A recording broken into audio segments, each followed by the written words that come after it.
Chakshara Namo Vishnupadaya Krishna Prasthaya Bhutara Srimati Bhaktivedanta Swaminiti Namane Namaste Saraswati Devi Gauravan Pracharani Nirvishesha Shunyavadi Paschati Destarine Jai Shri Krishna Chaitanya Prabhu Nityananda Shri Advaita Gadadhara Shiva Sadi Gaur Bhaktaranda Hare Krishna Krishna Krishna Hare Hare Hare Rama Rama Rama Hare Hare.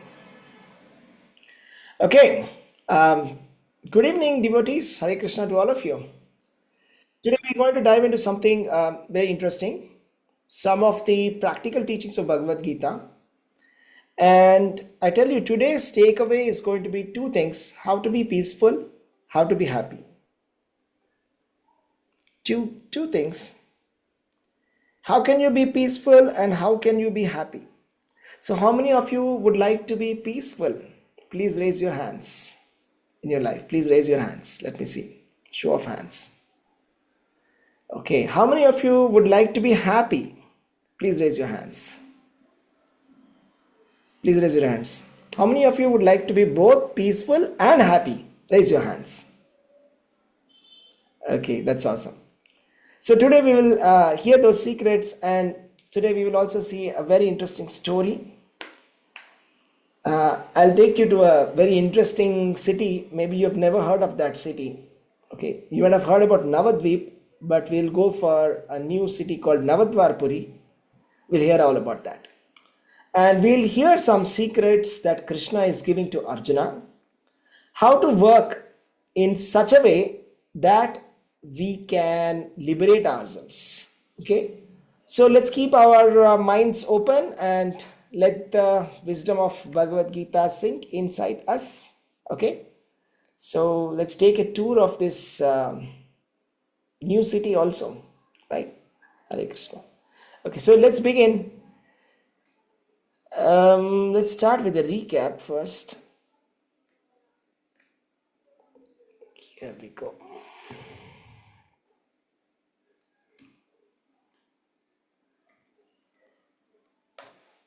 Sharing my screen now.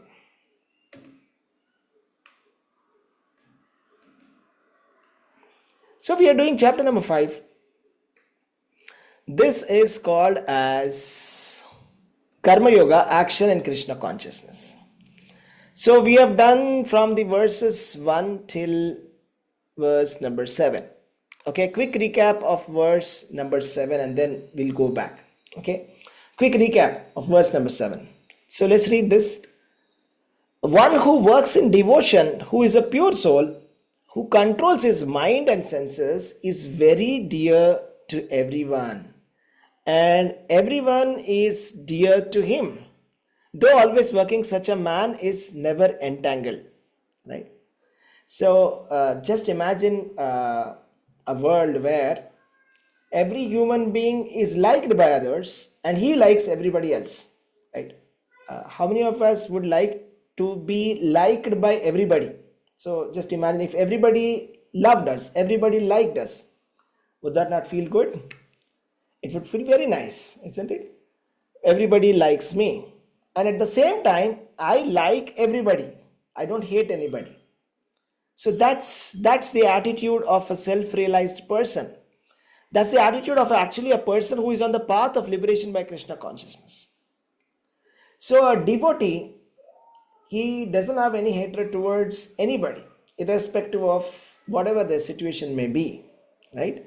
And because he is in Krishna consciousness, he is liked by others as well, because he is controlling his senses. So the point is, when you're practicing Krishna consciousness, we are always thinking about Krishna. So when we are always thinking about Krishna, what happens is our mind is completely controlled. And when our mind is completely controlled, we will not be disturbing anybody else. So we'll not be entertaining any other topics, or will not be offending anybody or hurting anybody. So that way everybody will start liking us. So this is the beauty of Krishna consciousness, that if you start Krishna consciousness, not only will everybody start liking you, you will also start liking everybody. Okay, so that's a very harmonious mindset, right? So we will start from the verse number 8, 9. Okay, so I think that two verses which I combined here. So let me see this. Okay, so Sonia Mataji, Hare Krishna, can you please? Hare Krishna Prabhuji, Dandavat Pranam. Dandavat pranams, yeah. नैव किञ्चित् करोमीति युक्तो मन्येत तत्त्ववित् पश्यन् श्रवन् स्पर्शन् जिघ्रन् नश्नन् गच्छन् स्वपन् श्वसन् प्रलपन् विसृजन् गृह्णन् नुन्मिषन् निमिषन्नपि इन्द्रियाणीन्द्रियार्थेषु वर्तन्त इति धारयन्. Translation by Srila Prabhupada. Srila Prabhupada ki jai. A person in the divine consciousness, although engaged in seeing, hearing, touching, smelling, eating, moving about, sleeping, and breathing, always knows within himself that he actually does nothing at all. Because while speaking, evacuating, receiving, or opening or closing his eyes, he always knows that only the material senses are engaged with their objects and that he is aloof from them. Hare Krishna, Prabhuji. Hare Krishna. Thank you. Komala Mataji, would you like to read the same verse again? Yes, Prabhuji. Hare Krishna. Hare Krishna. Text 8-9. नैव किञ्चित् करोमीति युक्तमन्येत तत्त्ववित् पश्यन् शृण्वन् स्पृशन् जिघ्रन् अश्नन् गच्छन् स्वपन् स्वसन् प्रलपन् विसृजन् गृह्णन् उन्मिषन् निमिषन्नपि इन्द्रियाणीन्द्रियार्थेषु वर्तन्त इति धारयन्. Translation, Srila Prabhupada ki jai. A person in the divine consciousness, although engaged in seeing, hearing, touching, smelling, eating, moving about, sleeping and breathing, always knows within himself that he actually does nothing at all. Because while speaking, evacuating, receiving or opening or closing his eyes, he always knows that only the material senses are engaged with their objects and that is aloof from them. Thank you, Prabhuji. Hare Krishna. Thank you. Hare Krishna. So let's go this purport also, short one. So we'll go through the purports as well, short ones. So we'll go through them. Who wants to read the purport? Please raise your hands. Yes, Praveen Prabhu, yeah, go ahead, please.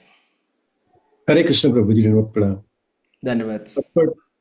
Srila Prabhupada ki jai. Purport: a person in Krishna consciousness is pure in his existence, and consequently he has nothing to do with any work which depends upon 5 immediate and remote causes: the doer, the work, the situation, the endeavor, and fortune. This is because he is engaged in the loving transcendental service of Krishna. Although he appears to be acting with his body and senses, he is always conscious of his actual position, which is a spiritual engagement. In material consciousness, the senses are engaged in the sense gratification. But in Krishna consciousness, the senses are engaged in the satisfaction of Krishna's senses.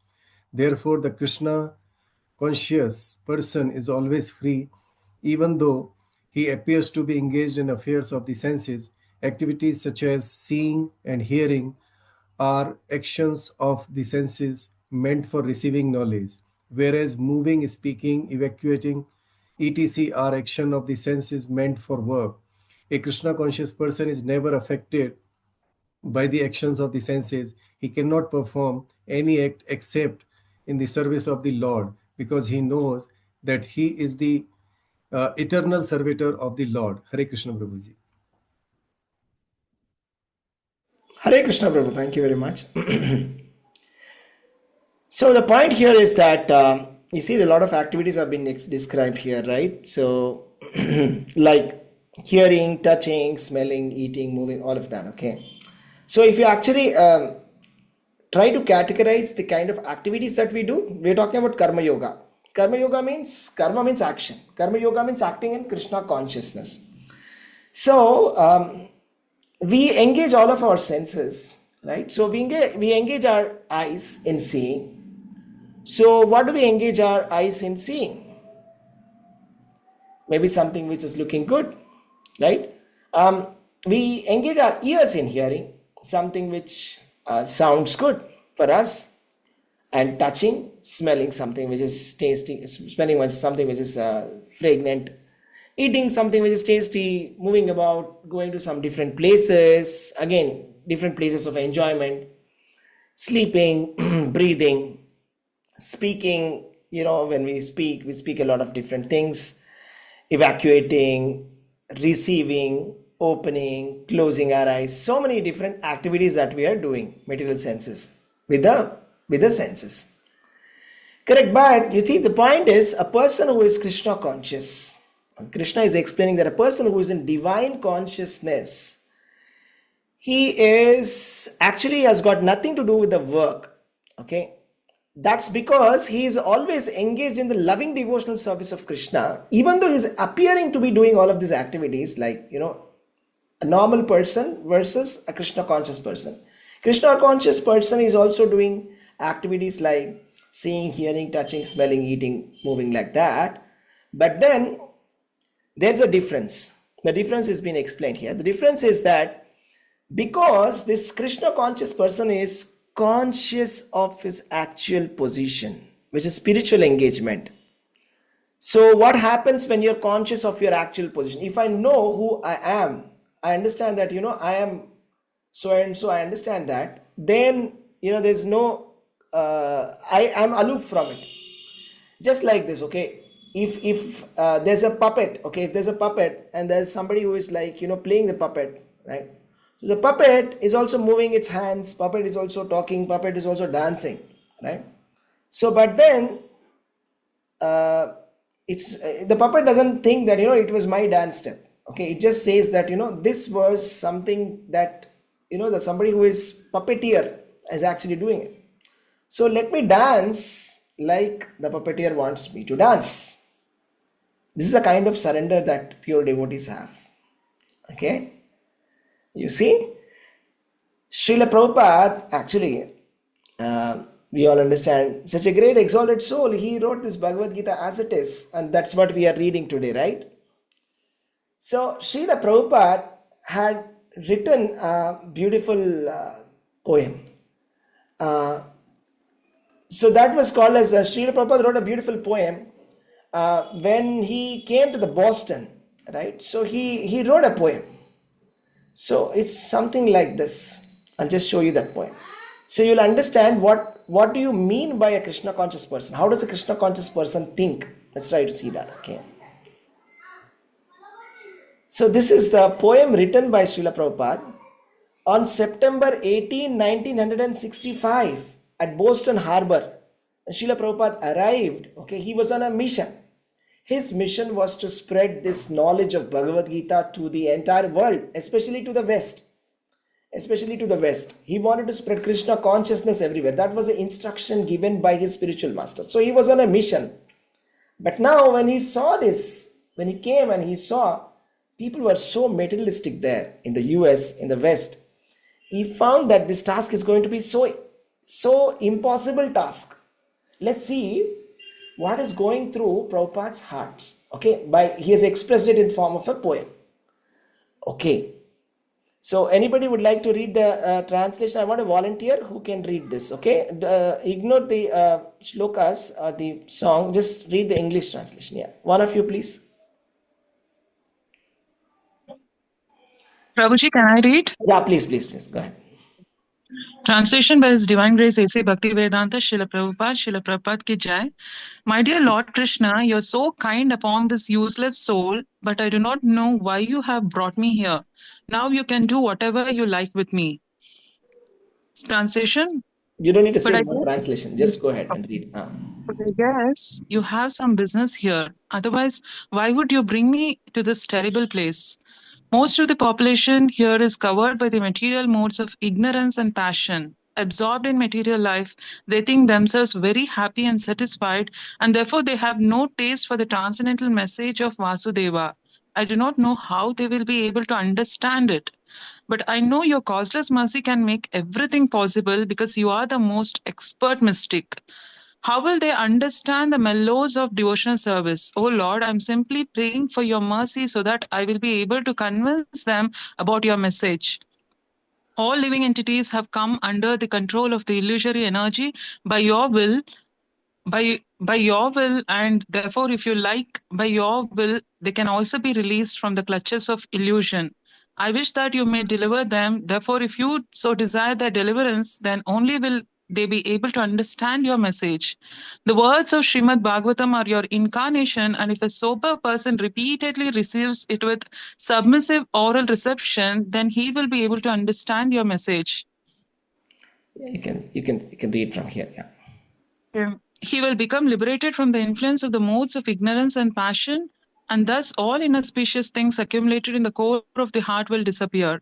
How will I make them understand this message of Krishna consciousness? I'm very unfortunate, unqualified, and the most fallen. Therefore, I'm seeking your benediction so that I can convince them, for I am powerless to do so on my own. Somehow or other, O Lord, you have brought me here to speak about you. Now, my Lord, it is up to you to make me a success or failure as you like. O spiritual master of all the worlds, I can simply repeat your message. So, if you like, you can make my power of speaking suitable for your understanding. Only by your causeless mercy will my words become pure. I'm sure that when this transcendental message penetrates their hearts, they will certainly feel engladdened and thus become liberated from all unhappy conditions of life. Oh Lord, I'm just like a puppet in your hands. So if you have brought me here to dance, then make me dance. Make me dance, oh Lord. Make me dance as you like. I have no devotion, nor do I have any knowledge, but I have strong faith in the holy name of Krishna. I have designated as Bhakti Vedanta, and now, if you like, you can fulfill the real purport of Bhakti Vedanta. Prabhupada ki jai. Thank you, Prabhuji. Hare Krishna. Hare Krishna. So let's take a moment to sink that in. Right? So what did we just hear? So that was a heartful prayer by Srila Prabhupada when he first came to the USA. Right? So he is thinking in the harbor. Okay, he's just about to enter USA, and in the next 11 years, he's going to set a history. Okay, he's going to start 108 temples all over the world, and he's going to start International Society for Krishna Consciousness and make thousands of 10,000 disciples. But before that, this is his prayers. And he's saying, oh my dear Lord, I am a puppet in your hands. So make me dance as you will. Right? So this is how a Krishna conscious person acts. So practical example, right? So this is a practical example. We are talking about action in Krishna consciousness. How to act in Krishna consciousness. So a Krishna conscious person may appear as if he is doing so many activities. Just like the others, he is doing so many activities. But he always knows his position as the devotee of Krishna, as the servant of Krishna. Just like Srila Prabhupada, he was constructing so many temples, right? All over the world. He was acquiring lands, and then he was constructing temples. He was collecting funds, constructing. So somebody can say, okay, there's some kind of building construction going on here, right? Okay, he appears to be just like all of us. He's eating food like us, right? But this is different. This is a different level of consciousness, okay? This is Krishna consciousness. So I hope you are able to understand what I'm trying to say here, okay? So let's continue here. Wait a minute, yeah. So I'll close this. Coming back. Even though a person is engaging in different kind of activities, he always knows that the material senses are engaged with their objects, but he is aloof from them because he is pure in his existence. And whatever activities that are happening, okay, a Krishna conscious person is always free. Right? He may be engaging his senses, but his senses is engaging in Krishna consciousness. So in Krishna consciousness, so even your senses work for Krishna's satisfaction, not for our own sense gratification. It is for Krishna's senses satisfaction. Okay. So that's the point. Some technical points just to note. Krishna has given different kind of activities here that a human being generally performs. If you have to classify them, there are two types of activities. One set of activities for receiving knowledge. like seeing, hearing, touching, smelling, or tasting. These are like, you're receiving knowledge from that, like, right? So you're getting knowledge from that. And there are certain kind of activities for which where you're performing work. For example, moving, speaking, and etc., etc. You are performing work. So that's the thing. So what is it that we have to remember from this verse is this: that I am the puppet, right? I am the instrument of the Lord. I am the instrument of the Supreme Lord. So the Supreme Creator wants to do something through me, and I will surrender to Him. I'll surrender my senses to Him and I will let Him do. Okay, and I will serve that purpose. That should be the consciousness that we should have. Let's go to the verse number 10 now. Sumit Prabhu.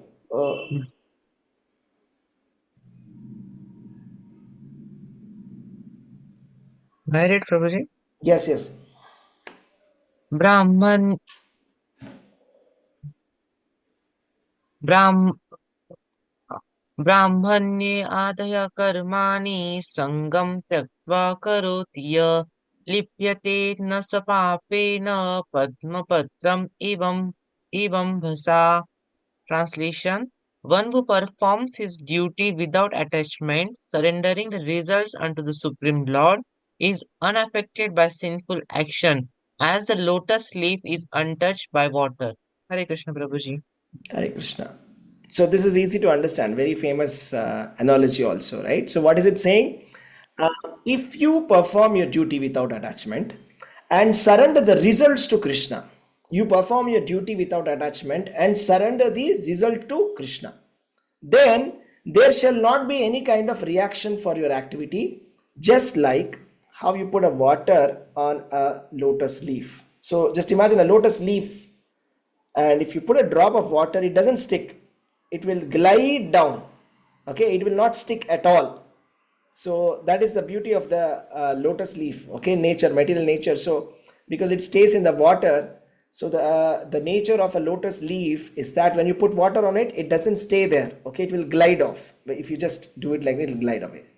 So similarly, the sinful reactions do not touch to those people who are acting in Krishna consciousness. That means whatever activity that we do, we should act in such a way that we are surrendering our results to Krishna. So whatever comes, let it be for Krishna. There are two choices. We can act for sense gratification or we can act for Krishna consciousness. Two things. Acting for Krishna consciousness means acting for the pleasure of Krishna. That whatever I get, this belongs to Krishna. This is one kind of attitude, that is surrendering to the Supreme. The second kind of attitude is me mindset. Okay, it's me. I want to enjoy it. It's mine. I have to enjoy it. I am entitled to enjoy this. This is the sense gratification mindset which will bind us. So, but then here the example is given of a lotus leaf. You should not have the sense gratification mindset. We should have the mindset that of giving it away to Krishna, give the result to Krishna, and then we will not be affected by the sinful reactions. Okay, so I would like to request one of you to read this purport. Lata Mataji, are you there? Can you please read the purport? Krishna Prabhuji. Hare Krishna. 10th verse, Prabhuji. Yes, 10th verse purport. Yes. 10th verse. Purport. Here, Brahmani means in Krishna consciousness. The material world is a sum total manifestation of the three modes of material nature, technically called the Pradhana. The Vedic hymns Sarvam Ke Etat Brahma Mandukya Upanishad 2. Tasmat Etat Brahma Nama Rupam Annam Cha Jayate. Mundaka Upanishad 1.1.9, and in the Bhagavad Gita 14.3, Mama Yonir Mahad Brahma indicate that everything in the material world is a manifestation of Brahman, and although the effects are differently manifested, they are not different from the cause. In the Isopanishad, it is said that everything is related to the Supreme Brahman or Krishna, and thus everything belongs to him only. One who knows perfectly well that everything belongs to Krishna, that he is the proprietor of everything, and that therefore everything is engaged in the service of the Lord, naturally has nothing to do with the results of his activities, whether virtuous or sinful. Everyone's material body, being a gift of the Lord for carrying out a particular type of action, can be engaged in Krishna consciousness. It is then beyond contamination by sinful reactions, exactly as the lotus leaf, though remaining in the water, is not wet. The Lord also says in the Gita 3.30, Mai sarvani karmani sanyasya, resign all works unto me, Krishna. The conclusion is that a person without Krishna consciousness acts according to the concept of the material body and senses, but a person in Krishna consciousness acts according to the knowledge that the body is the property of Krishna and should therefore be engaged in the service of Krishna. Hare Krishna Prabhu. Hare Krishna, Matsu. Thank you. So here is the main point that we have to take away, that this body is property of, whose property is it? Whose property is our body? Krishna's property. So this property, this body is a property of Krishna. So we have so many senses, we can do so many activities. So we have to utilize this property of Krishna in his service. Right? Just imagine if there's an employee, okay, or there's like a IAS officer, okay, who's been given a car, who's been given quarters, who's been given so many different facilities to use. What was the purpose of that facilities given? Was it for his personal utilization, right? To use the car to roam around, and to use the office just to just relax and use it like a private space? Is it To do the that? effective work. What was To it? facilitate his services. Has to facilitate the services of the government. Yes. That was the original purpose why it was given, right? So similarly, you see, our body is so sophisticated, okay, has got so many facilities. All of these facilities are not meant for our private sense gratification. So if we are doing sense gratification, it's as good as that corrupt IAS officer, right? So who is like greedy, who is like, who is using the resources given for a different purpose. So when it belongs to the government, you should use it in the service of the government. So if this body is proper, if this body is a property belonging to God, we have to use this in the service of God, right? So that means our activities must be in spiritual nature. So we have to do in a spiritual nature. So every activity is a spiritual activity. That is a mindset change that we should have. You see, even the government also, the government of Karnataka, in Vidhan Sabha, there is a big board. It says government work is God's work. Government's work is God's work. So that's a good attitude. That's a proper mindset, right? So even on the Bill of America also, they write something about God there. So this is a mindset that we are supposed to be actually having it. Okay, not just writing that, but we should actually have that mindset and actually do it for the spiritual consciousness, that is Krishna consciousness. Okay, because there's some quotes here. Sarvam hi etat Brahma. Everything is Brahman. Okay, whatever you see around you, it can be precious metals, it can be property, it can be your laptop, it can be your mobile phone, it can be your relatives, my body, everything, sarvam hi etat Brahma. Everything is Krishna's energy. Everything is different types of Swarupa of Krishna, Brahma Swarupa. It's like a different energies of Krishna, different types of energies of Krishna. But everything belongs to the God. Everything belongs to Almighty. And so we have to use it in the service of God. That's the right way to use it. So there have been very, very beautiful examples of how people have used it in the past in a proper way, correct way. I'll tell you a very quick example of Ambarish Maharaj. Okay, Ambarish Maharaj was a king. He was a king and he was a very great ruler. He was taking care of his subjects very well. And it has been explained in Bhagavad that how Ambarish Maharaj used to engage his senses. So it is said that how he used to engage his senses, Ambarish Maharaj, he used to engage his mind in meditating upon the Lord lotus feet of Krishna. So mind, instead of thinking about so many things, so generally what are we doing? All the time we are lamenting about the past. Array, I should have done this. Array, why did I do this? Or something, worrying about the future. Or I'm worrying about the future. Okay, worry.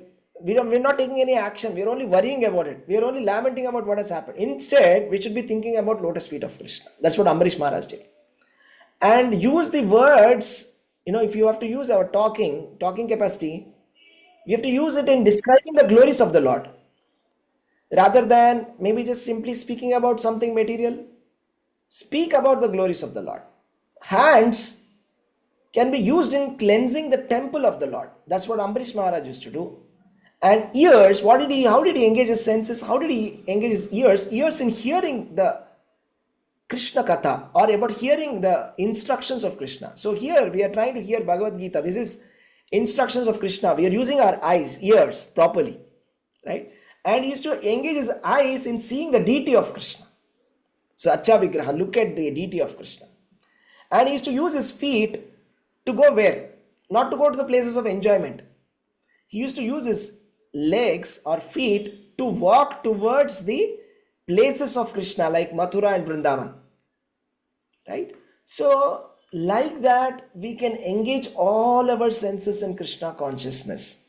So that's the essence of this verse, that we should engage our senses in proper way.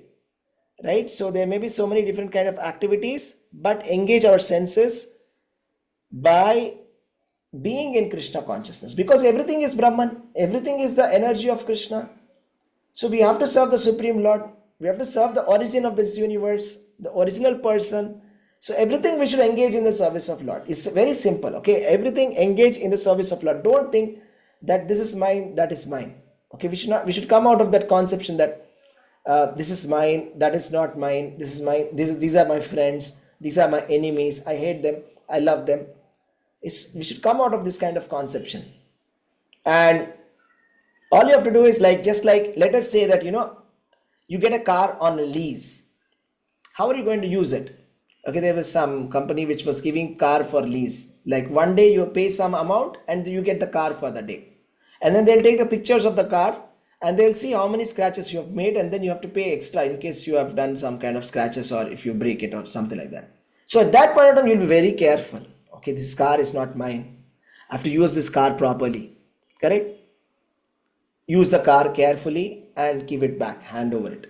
So similarly, this body, we don't own the body. Krishna has rented it for his service. God has rented this body for his service. So we have to use it to serve him. So whether we are eating or speaking, any senses activity, every activity, we should dovetail it in Krishna consciousness. Okay, that is when it becomes a spiritual activity. Material activity, normal activities become spiritual. Right? When Krishna enters into food, it becomes prasadam. When Krishna enters into a travel, it becomes yatra. When Krishna enters into water, it becomes charanamrita. When Krishna enters into stories, it becomes Krishna Katha, becomes Shravana, spiritual activity. So we have to just dovetail every activity in Krishna consciousness. That's what we are supposed to be doing. Okay, let's go to the next verse. 11th one.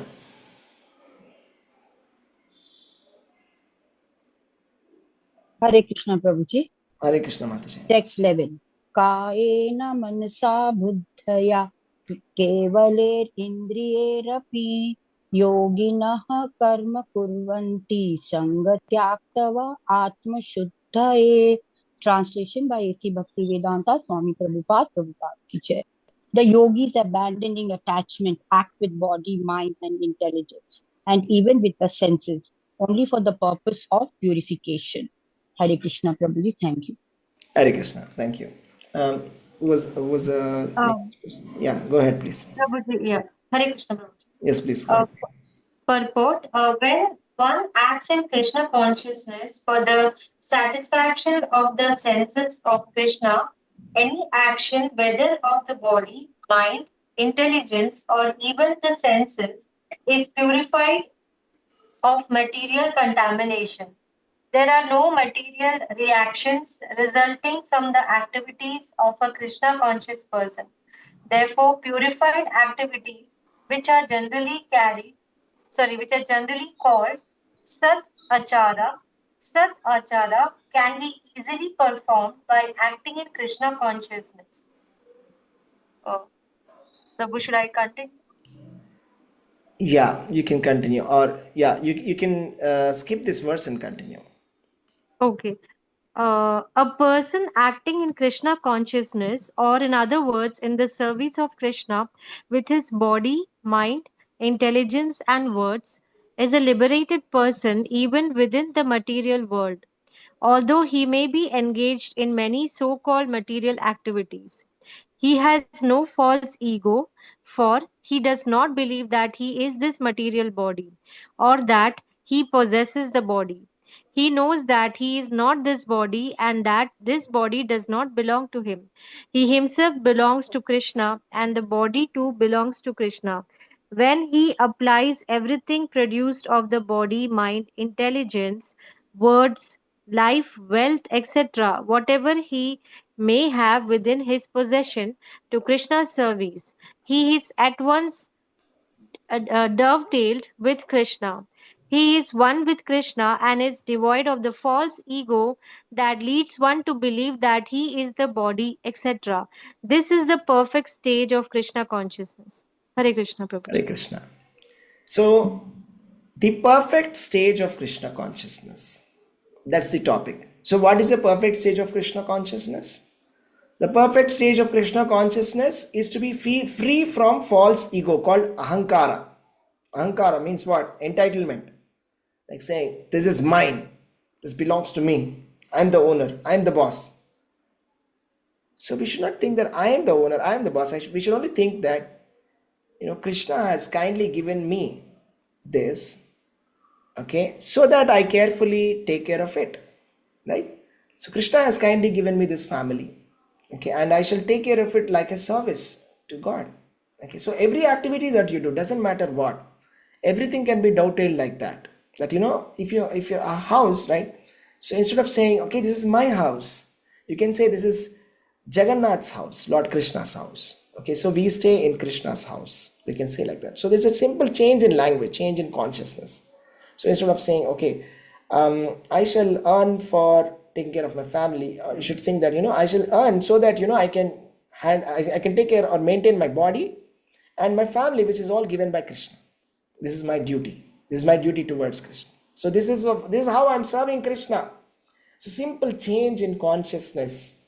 Just that. Okay. If somebody doesn't have any kind of false ego or false proprietorship or entitlement feeling, such a person is called Jivan Mukta. Jivan Mukta means liberated even while living. So generally, Mukti is attained after death, isn't it? So when somebody dies and then they become liberated. But if we can cultivate this consciousness, simply if we can cultivate this consciousness, then we are called Jivan Mukta. That means liberated even while living. So it's that simply we have to act, but the action is meant only for the purpose of purification. Just take a note of this. This is very interesting point. Just look at this. See, the yogis, they act with the body, mind, intelligence, and even with the senses. So action is not evil in itself. Action is evil when we do not use it properly, when we do not do it in the right consciousness, when we do it for our own self, then it becomes evil. Then it causes bondage. Then it causes all kinds of miseries for us in future.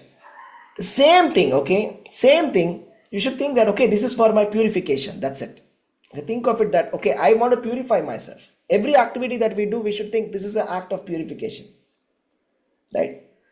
So every activity that we do, we should think that we are doing it for our purification. If we can come to that mindset 100%, right, then that is, such a person is called liberated. Okay, just like think of a gardener. Okay, gardener is doing gardening.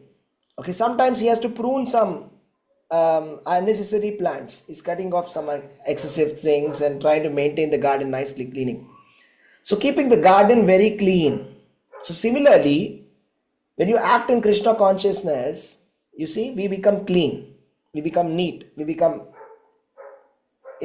free from all the material dirt that we have in our mind. It becomes, our mind becomes very, very clear.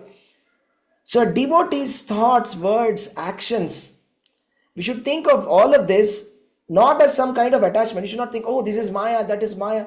Oh, I don't want to do this activity, this is Maya. No, you should not think like that. It is Maya for sure if it is not engaged in Krishna service. That is definitely sure. If we do not engage our activities in Krishna consciousness, that is 100% Maya. But the same activity, if we act in Krishna consciousness, it becomes service. It becomes seva. From Maya to seva. So convert that from Maya to seva. Okay, that is a perfect way of working. Okay, so let's go to the next verse. Okay, who's going to be reading the next verse? Sindhu Mataji, Hare Krishna. Are you able to see my screen? Hare Krishna. Okay. Indra Haridas Mataji, please read this. Verse number 12. Hare Krishna Prabhuji. Text 12. Yukta karma phalam tyaktva sandhimapnoti naishtikim ayukta kamakarena phale sakto nibadyate. Translation by Srila Prabhuji, Srila Prabhupada ki jai. This steadily devoted soul attains unadulterated peace because he offers the result of all activities to me. Whereas a person who is not in union with the divine, who is greedy for the fruits of his labor, becomes entangled. Hare Krishna. Hare Krishna. So here is the secret for how to become peaceful.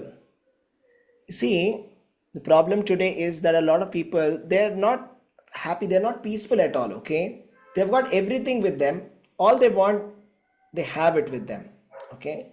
But they're not peaceful. They're not peaceful. The peace is missing. Everything is there. I have everything with me, but I don't have peace of mind. So why? Here is Bhagavad Gita's answer. So Krishna is explaining two types of people here. One is yukta and ayukta. Yukta karma phalam tyaktva shanti mapnoti naishtikim. Ayukta kamakarena phale sakto nibadyate. One is yukta, one is ayukta. That means somebody who is a devotee, who is acting in Krishna consciousness, and someone who is a materialistic person who is not acting in Krishna consciousness, who is acting for his or her sense gratification. So what happens, what is the result of ignoring Krishna's instructions is very clearly explained here in black and white. It's just like black and white. He's just contrasting black and white. So let's read this again. The steadily devoted soul attains unadulterated peace because he offers the result of all activities to me. You see, that's the reason why, we say this, right? Every time when we do some kind of a fire sacrifice or ritualistic activity or any kind of puja, okay, towards the end we say, Kayena vacha manasendriyaiva buddhyatmaka va prakrite sabhavat karomi yadyat sakalam Sri Narayanayati samarpayami. So Krishnarpanamastu. We say Om Tat Sat. What does this mean? We do it like a ritual, okay? It's just like we just Kayena vacha manasendriya, finish it. It's like puja pat. We don't understand what's the meaning of that. Okay, here is the meaning of that. Whatever, it's not just religious activities, ritualistic activity. Every activity that you do, every activity. See, our Guru Maharaj said, even if you're starting your, professional activities or house activities, you should say Om Tat Sat. Om Tat Sat. That means that, whatever activity that I'm doing it, the result of these activities is for Krishna. Right? So when you offer your results to Krishna and not rather than just claiming it, a lot of times we claim the results. You see, do you know it's because of me this happened? The result belongs to me. If it were not to me, this would never have happened. It was all my credit. Instead, let's stop taking credit. We'll just say it was Krishna's mercy, it was Guru's mercy. Simple. Not just by words, we should actually mean it. When we start really offering it, whatever results that we get with our activities, then we get something. This is very invaluable. Okay, that is unadulterated peace. Shanti mapnoti naistikim. That is yukta. So that is a person who is in Krishna consciousness. But a person who doesn't read Bhagavad Gita, who doesn't know this formula, who acts out of his own thought process, what happens is that he will be greedy for the fruits of his labor. Greedy for the fruits of his labor. So whatever I do an activity, I get something, and I'm very proudly, I will take it and say, this is mine. Okay, do you see my TV? Just see my stand. I have so many awards. All these awards belong to me. I'm such a great person. Okay, this is entanglement. We can never be peaceful. We can never be peaceful. Okay, so there's something very interesting here. We'll read that also. I'll tell you some story now. Okay, after reading this purport. Okay, so who's reading the purport? This is verse number 12. Yes. Anybody can read the purport, please.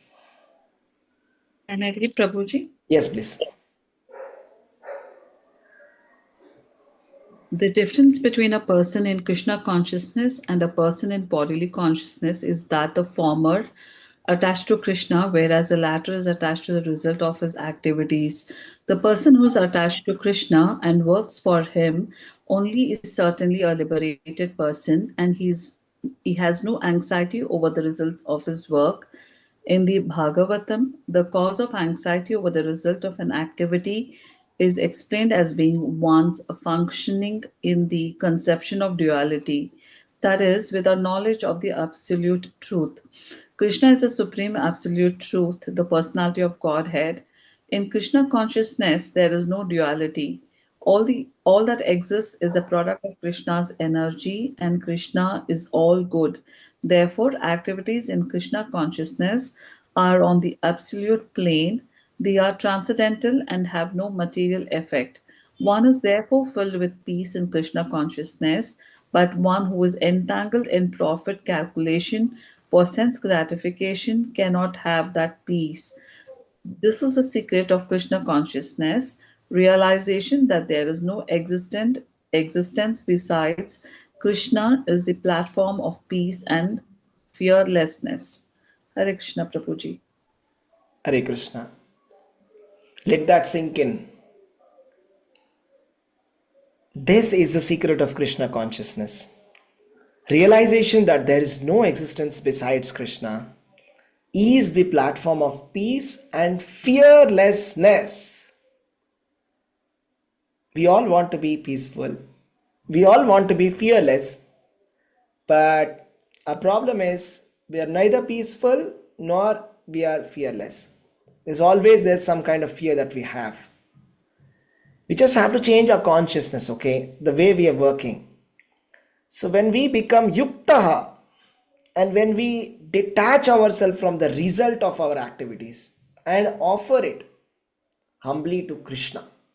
If we offer these results, these fruits of our action, if we can give it to Krishna, then we become very, very peaceful. We become very, very peaceful. So we should stop the profit calculation for sense gratification. All the time we are always doing profit calculation, okay? So what is it that I'm going to get if I do this? Okay, how much did that person give me? How much should I give him back? What is the value exchange that's happening? Always we are in the profit calculation. We can do that in Vyavahara, that is in regular social interactions, but overall our mindset should be, I'm doing this for Krishna. Okay, it should be like some kind of a missionary mindset, service mentality, that I'm serving the Supreme Lord. Okay, I'm not expecting anything. I'm just doing it for His pleasure. And I'll do my work perfectly well.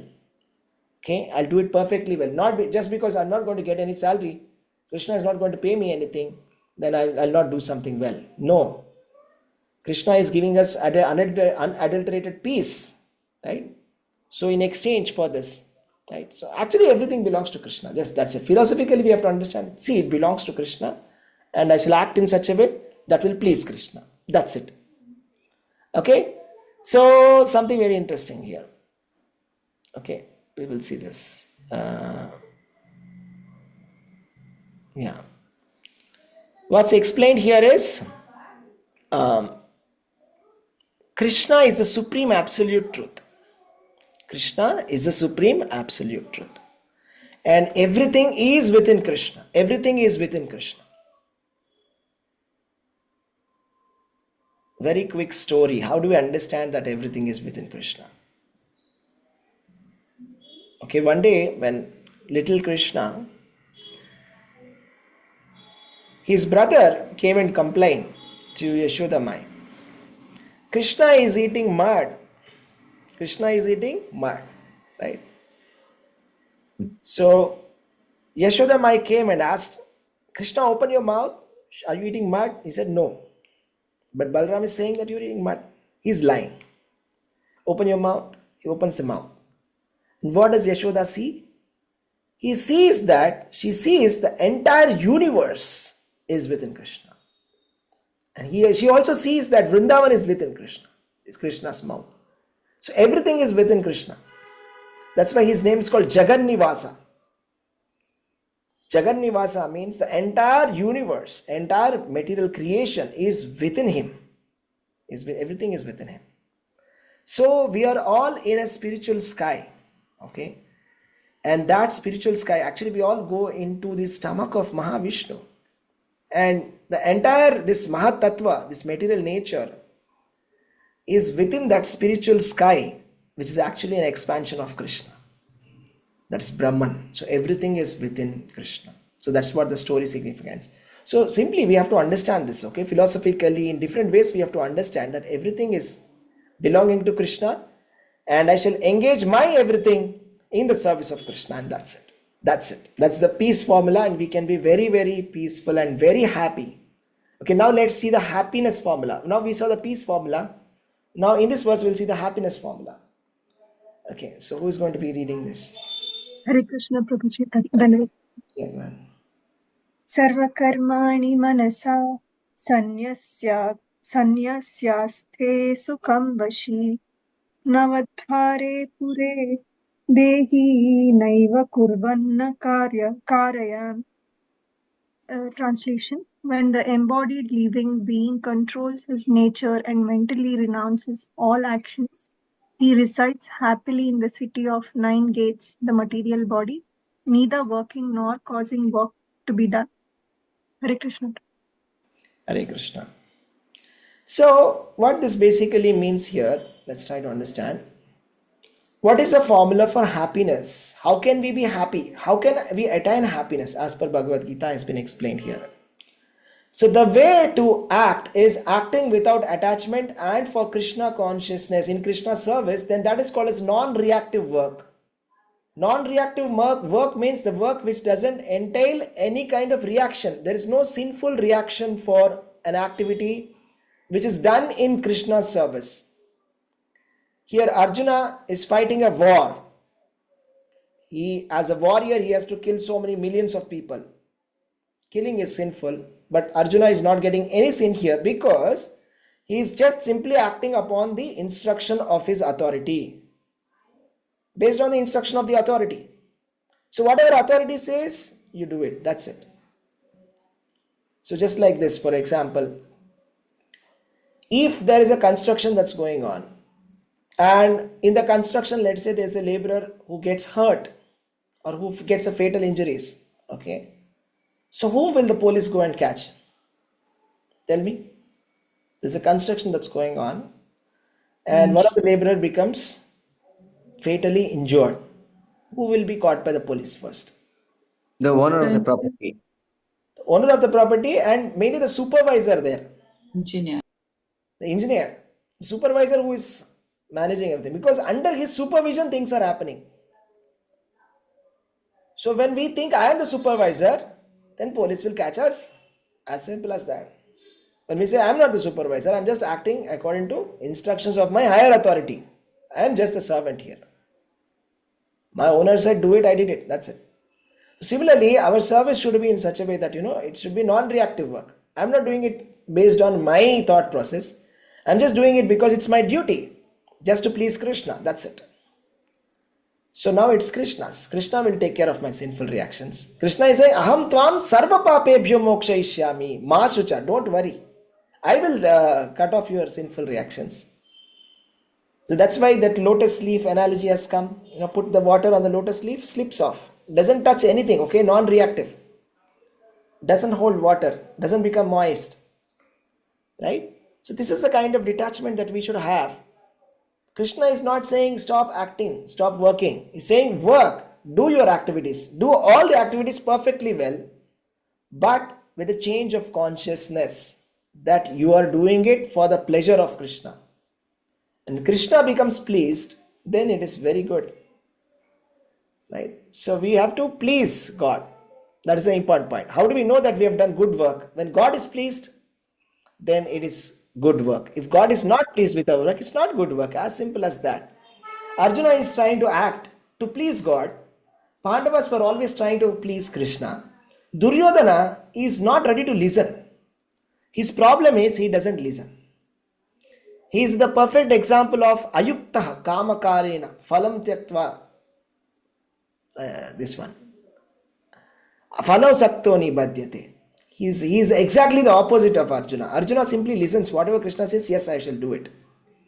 Yudhishthira Maharaj follows what Krishna says. But Duryodhana, even despite of Krishna saying, stop the war, do not fight, he wants to fight. He said, no, I shall not listen to you. I will do it. See, a lot of times, our mentality is like that. We want to be like Duryodhana. Right? That, no, I don't want to listen to your instructions because I've got my own values. I've got my own thought process. I don't need your advice. I'm happy with whatever. I think my calculation, according to my profit calculation that I have to fight and get back my property. This is Duryodhana's mindset. Arjuna's mindset is we shall follow whatever Krishna says. If Krishna says, okay, you will get only a village to rule, that's okay, fine. We are happy with that village also. If Krishna says, okay, you have to follow and go stay in the forest, we'll stay in the forest. That is Pandava's mindset. This is Duryodhana's mindset. So we should follow. We should be ready to accept Krishna's instructions, Krishna's commands, because he's our well-wisher, right? He's Surut. He's our best friend. He's trying to give us something very good for us. Okay, something which is beyond our imagination. We have a calculation, profit calculation. Okay, this is the best that I can think of. This is good for me. But he being the creator, knows something which is better than what we know. He has got some better plans for us. So we just have to simply surrender to the Supreme. That's it. Okay, so something very interesting. I'll tell you a story here, okay? Not here. The next one. Let's go to the next one, 13. Who's reading 13? Prabhuji, I'll read. Yeah, please go ahead. Sarva karmani manasa sannyasasate Hare sukham Krishna, vashi. Prabhuji, we finished this, no? Yeah, actually we read it, yeah. Oh, sorry. Okay, we completed it. Okay, then. Okay, let me Okay. tell you the story then. So here there is something interesting here. It says, Navadvare pure dehi naiva kurvanna karayan. So what does it mean? I told you that I'm going to take you to a city today, which is maybe a city which you have probably went or didn't go. I don't know. Let's see what that city is. Navadvara Puri. Navadvar Puri. We have heard about Navadvip. That's not Navadvip. This is Navadvar Puri. City of 9 gates. City of 9 gates is our own material body. Our own body is the city of 9 gates. Okay. We'll come to that. I'll tell you a story. Okay. There was a person, it was a long ago. Okay, this story happened. There was a king named Prachina Barhi. He wanted to understand the secrets of life, how to become free from this endless cycle of birth and death. So he went to great sage Narada for answer. Narada smiled at Prachina Barhi and started to tell about the story of two friends.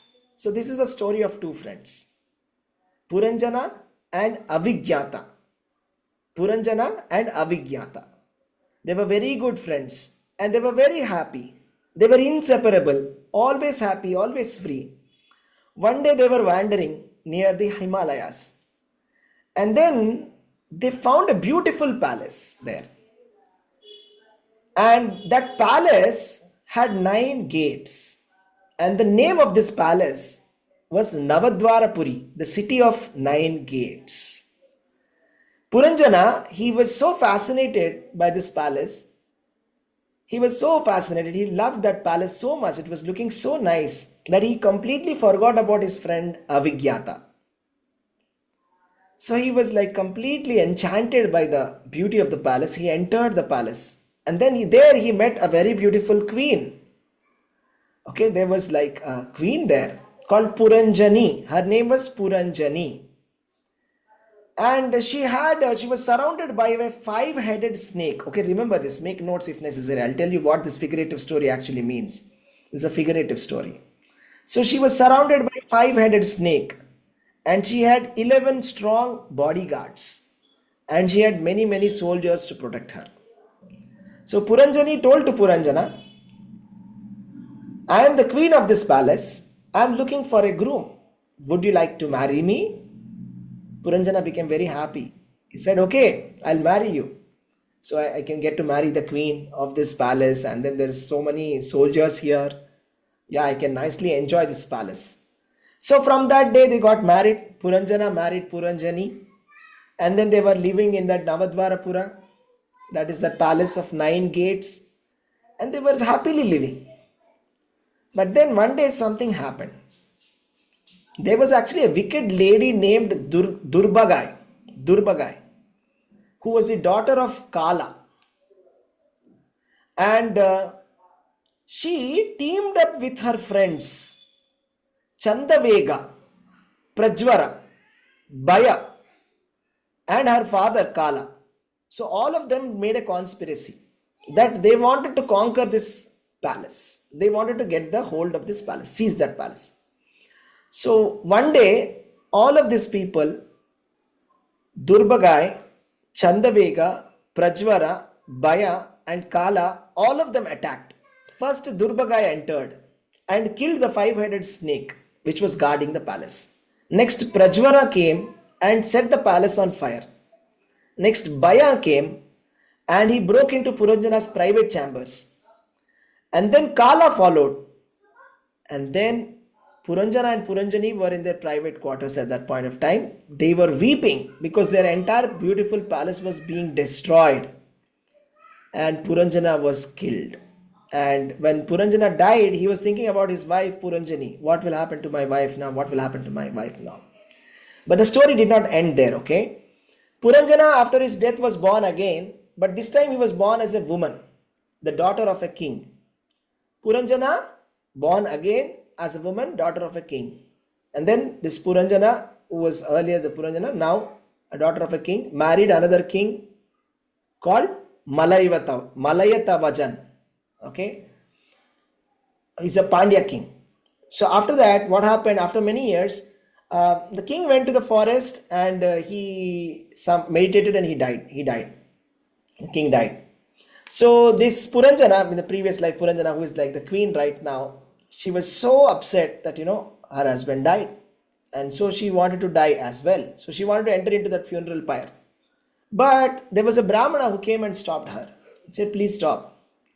And then he told something very, very serious and something very important secret. He said, you know what? You are not a woman.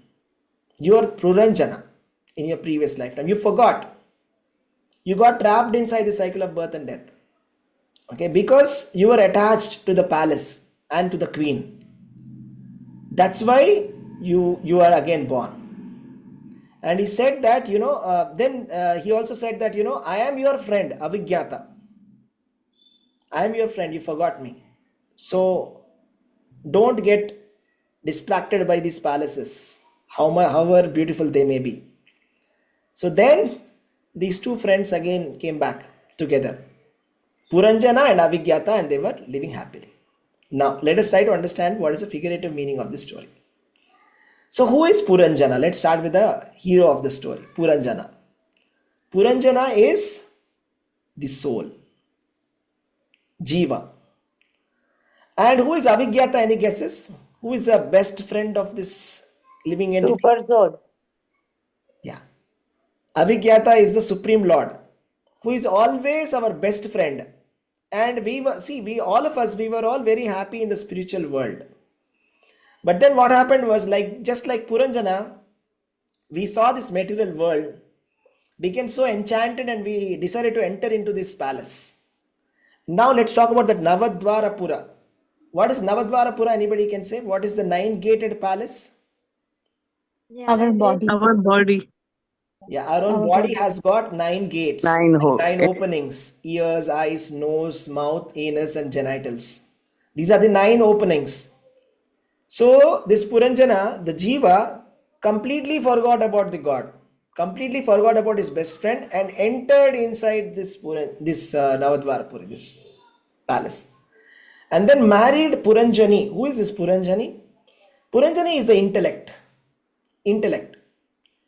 So you see, intellect, when properly trained, which is Krishna conscious intelligence, can help us to come out of the body, out of the palace. But if it is not properly trained, we'll be trapped inside this body, inside that palace. And then the 5-headed snake, is the Pancha Prana.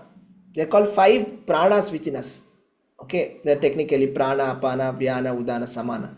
These are 5 pranas which keep us alive. This is the 5-headed snake. There are 11 bodyguards that I said, right? These 11 bodyguards are the senses, 10 senses and mind. Just like the knowledge acquiring senses, like eyes, ears, nose, tongue, taste, like that, and hands, legs, like that. That is the working senses. So 10 senses and mind. All of them are 11 bodyguards. These are our bodyguards. These bodyguards are protecting us. And the soldiers are all the countless thoughts that are coming, that are flooding inside our mind. And we spoke about the villains, right? Durbagai, Prajvara, Bhaya, Kala. They are the old age, fever, fear, disease, death. All these attack our body.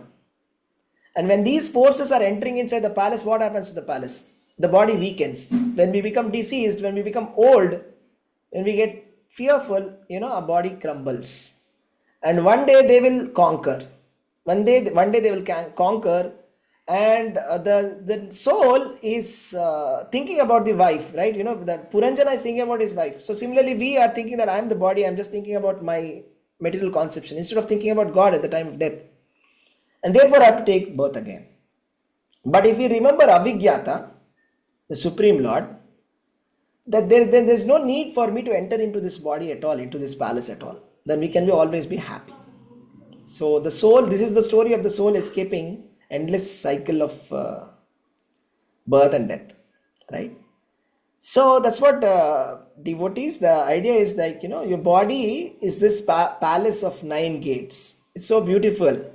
And there's a beautiful queen also. That's our mind. Okay, that's our intelligence. But this is not our real home. Our real home is with Avigyata, Supreme Lord. So don't get lost by chasing this palace's pleasures. We have to awaken and find out our true home, our true friend, whom we have left. Right? So that's the meaning of the story. Okay, let's continue. Next one. So that is how Hare we Krishna. will be happy. Yeah, next one. Sorry. No problem. Go ahead. Text 14.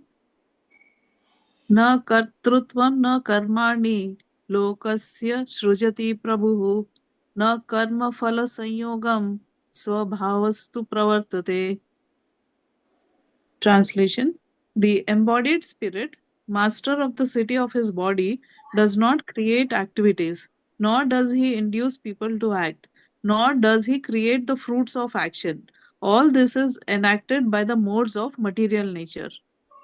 Hare Krishna, Prabhuji. Hare Thank you. Krishna. Thank you. Anybody wants to read the purport here? Can I, Prabhuji? Hare Yeah, Krishna. please go ahead. Hare Krishna. Purport by A.C. Bhaktivedanta Swami Prabhupada teacher. The living entity will be explained in the 7th chapter. It is one of the energies or natures of the Supreme Lord, but is distinct from matter, which is another nature called inferior of the Lord. Somehow the superior nature, the living entity, has been in contact with material nature since time immemorial. The temporary body or material dwelling place which he obtains is the cause of varieties of activities and their resultant reactions. Living in such a conditional atmosphere, one suffers the results of the activities of the body by identifying himself in ignorance with the body. It is ignorance acquired from time immemorial that is the cause of bodily suffering and distress. As soon as the living entity becomes aloof from the activities of the body, he becomes free from the reactions as well. As long as he is in the city of the body, he appears to be the master of it, but actually he is neither its proprietor nor controller of its actions and reactions. He is simply in the midst of the material ocean, struggling for existence. The waves of the ocean are tossing him, and he has no control over them. His best solution is to get out of the water by transcendental Krishna consciousness. That alone will save him from all turmoil. Hare Krishna. Thank you, Prabhuji. Hare Krishna, Mataji. So it says, na kartrutvam na karmani lokasya srijati prabhu na karma phala samyogam svabhavastu pravartate. So this master of the city of this body, actually we do not create any karma. Okay, this karma is not created by us. I mean, we are not creator of the activities. Okay, so and nor does he induce people to act. So actually here what is being said is that the soul desires and God permits. So it's based on our desire that Lord permits us to do something. Okay. Because we have been in contact with this material nature, and we start to suffer the results of the activities because we have identified ourselves with the body. That's a false identification. The problem with us is that right now we are thinking we are the body. Because of this ignorance, we are actually suffering. So ultimately the point here is that, we are in the middle of a material ocean struggling for existence, and the waves of ocean are tossing us, and there's no control over these waves of ocean for us. Simple solution is get out by Krishna consciousness. Very simple solution that will save us. Okay, let's go to the next verse.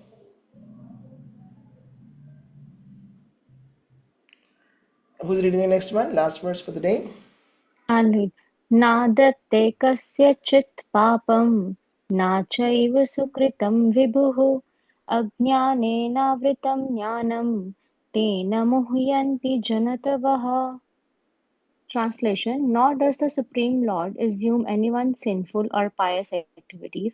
Embodied beings, however, are bewildered because of the ignorance which covers their real knowledge. Hare Krishna. Hare Krishna, Babaji. Thank you. Let's discuss this one. This is interesting.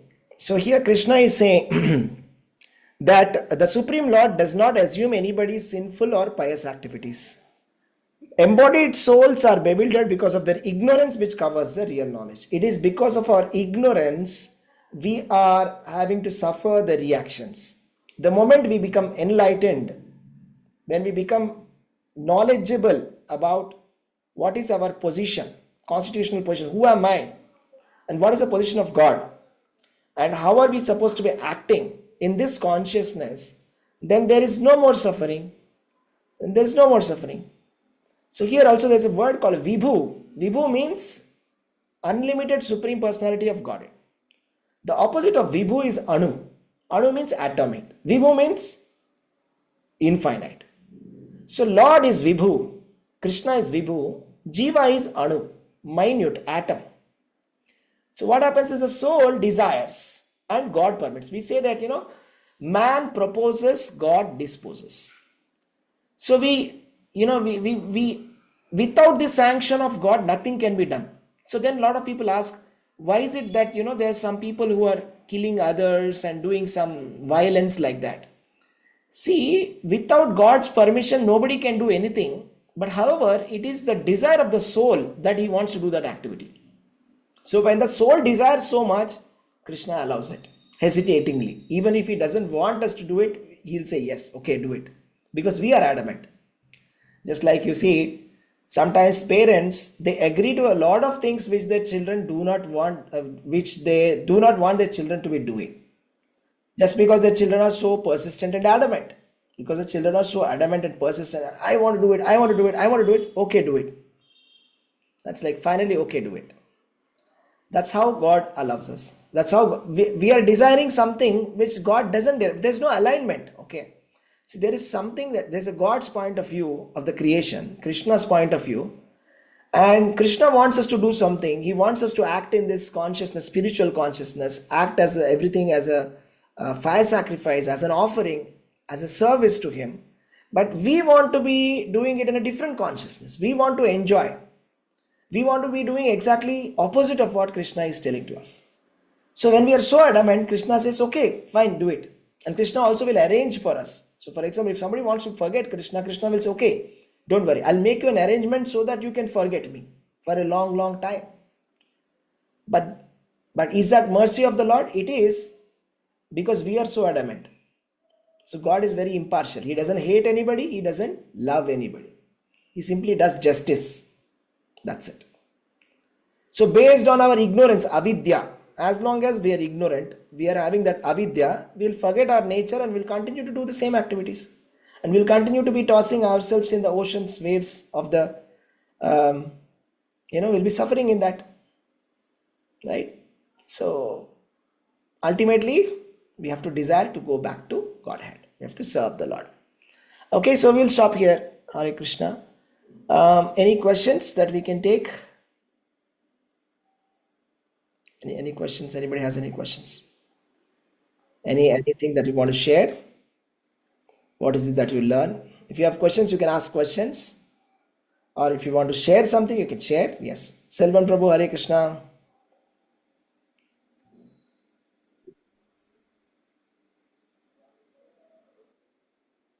Yeah. Prabhuji, it's wonderful class, Prabhuji. So, yeah. Okay. Krishna's consciousness better. It was very good. Thank you, Prabhu. Thank you, Hare Krishna. Anybody else wants to go and say something? The story of that material senses, that was too good, Prabhuji. It was having a lot of meaning with each and everything that was mentioned in that. Thank you so much. Hare Krishna. Welcome, Hare Krishna. Anybody else? Prabhuji, sorry to interrupt. Please. Prabhuji, that Puranjana and Puranjani story, it is there in that Srimad Bhagavatam. Yes, bro. I still remember reading about the 9 gates, but I forget which Bhagavatam it is, which canto it is, Prabhuji. I just want to be reminded which canto it is, Prabhuji, if I am right. It's canto number 4 and chapter number 25. Chapter number 25, 26, somewhere around there. Okay. Yeah, wonderful. Thank you, Prabhu. Hare Krishna. Hare Krishna. A wonderful session, Prabhu. Anyway, thank you. Hare Krishna. Hare Krishna, thank you. Anybody wants to share something? Hare Krishna, Prabhuji. Hare Krishna, Prabhuji. Yeah. What did Prabhuji, in 4th chapter, can we get quiz questions, Prabhuji? Yes. Actually, I have to get used to this format. I don't know how Mataji used to be doing. I'll start creating a quiz for you. Okay? Okay. I've been asked by Hare Krishna, Prabhuji. Hare Krishna, Prabhu. The comparison, what you told us, Prabhuji, that when we involve Krishna in our, let's say, speech, that becomes Krishna Katha, and when Krishna enters into water, it becomes Charanamrit. That was very touching, Prabhuji. And how it's changed the perspective, basically, the way we approach things in our material life versus Krishna consciousness. That was very amazing, Prabhuji. Thank you so much. Thank you very much. Thank you for joining, devotees. Thank you, Prabhu.